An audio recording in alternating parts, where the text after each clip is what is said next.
Operation Sindoor வெறும் trailer தான். பாகிஸ்தானின் ஒவ்வொரு அங்குலமும் பிரம்மோஸின் கட்டுப்பாட்டு எல்லைக்குள் உள்ளது என்று மத்திய அமைச்சர் ராஜ்நாத் சிங் எச்சரிக்கை விடுத்துள்ள சம்பவம் உலக நாடுகளின் கவனத்தை பெற்றுள்ளது. அதே சமயத்தில் ஆப்கான் பாகிஸ்தான் உடனடி போர் நிறுத்தத்திற்கு ஒப்புக்கொண்டுள்ளது என கத்தார் வெளியுறவுத்துறை அமைச்சகம் தெரிவித்துள்ளது. ஆப்கானிஸ்தான் பாகிஸ்தான் நாடுகளுக்கு இடையேயான போர் பதற்றம் நாளுக்கு நாள் அதிகரித்து வருகிறது. இரு நாடுகளும் பரஸ்பரம் தாக்குதல் நடத்தி தங்களது பதிலடியை கொடுத்து வருகின்றனர்.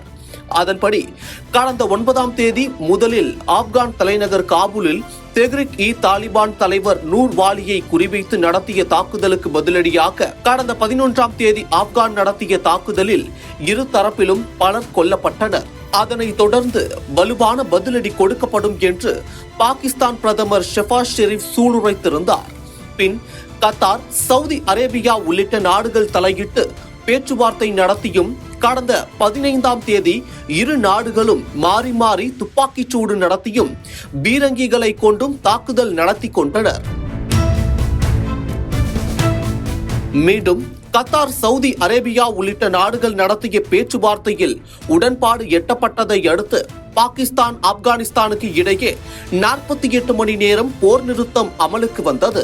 அதன்பின் பாகிஸ்தான் பாதுகாப்பு அமைச்சர் கவாஜா ஆசிப் ஆப்கான் இந்தியாவின் மறைமுக போரை நடத்தி வருகிறது என்று குற்றம் சாட்டினார்.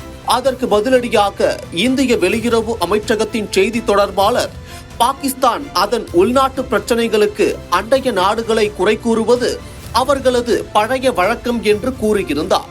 மேலும் கடந்த 17ஆம் தேதி அன்று ஆப்கானிஸ்தானின் எல்லை பகுதியில் உள்ள ராணுவ முகாமில் நடைபெற்ற தற்கொலைப்படை தாக்குதலில் 7 பாகிஸ்தான் துணை ராணுவ படையினர் கொல்லப்பட்டனர்.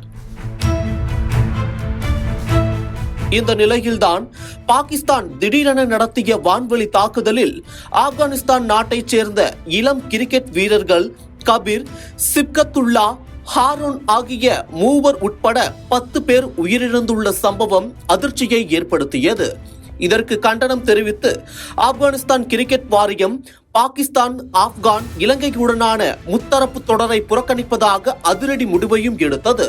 இத்தாக்குதல் சம்பவம் குறித்து ஆப்கான் கிரிக்கெட் வீரர் ரஷீத் கான் பொதுமக்கள் வசிக்கும் இடங்களை குறிவைத்து தாக்குவது காட்டுமிராண்டித்தனமானது என்றும் பாகிஸ்தானுக்கு எதிராக வரவிருக்கும் போட்டிகளில் இருந்து விலகும் ஏசிபியின் முடிவை நான் வரவேற்கிறேன்.